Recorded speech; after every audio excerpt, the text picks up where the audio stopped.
Hello again, everybody. Final video for the moment. This one on how to access OneNote class notebooks.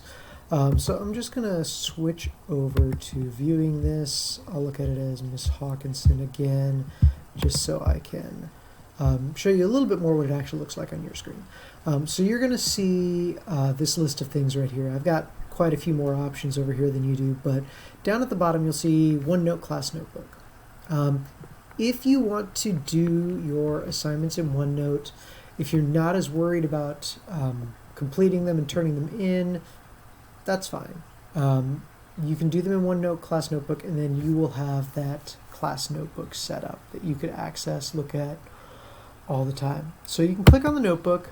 One thing it will probably do is it'll probably ask you to do a quick sign in, and I think it should be just as simple as you sign in using your name, or let's just say sign in using Active Directory. You might also need to do the thing that I talked about in the Schoology assignments video, so I will actually back up to that real quick, where if you are on the main page, let's go here.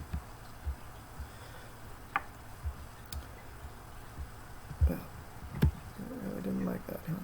Okay, let's do it like this. All right, so if you're on the main page, come down here. If you can't access the OneNote, maybe click on this thing again. Go log into your OneDrive and then come back and click on OneNote again.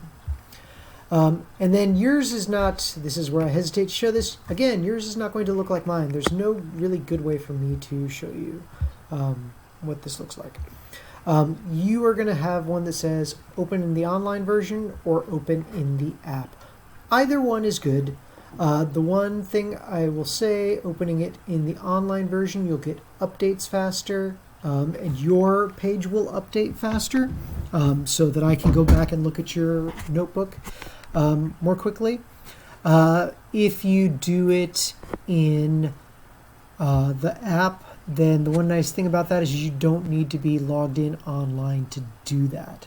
You could theoretically open it up and just be typing, and it'll be saving, and it'll be keeping track of things, but you don't need to have Wi-Fi to do it. So that can be a really good option if you're low on Wi-Fi. That does work a lot better than the Schoology assignments. You can't do the Schoology assignments without Wi-Fi. You can do the OneNote class notebook without Wi-Fi. You just have to open it up for the first time with the Wi-Fi and then let it download to your computer. So that might take a little bit of work, but it is something you could make happen. I think that's really about all I've got to say right there. You can just do things there. If you do stuff in OneNote and you want me to take a look at it, you can always just email me and let me know. There are a couple of students who've done stuff in the OneNote notebooks. Yeah, so there's that. That's about all I've got to say. Good luck with that, and I'll see you later.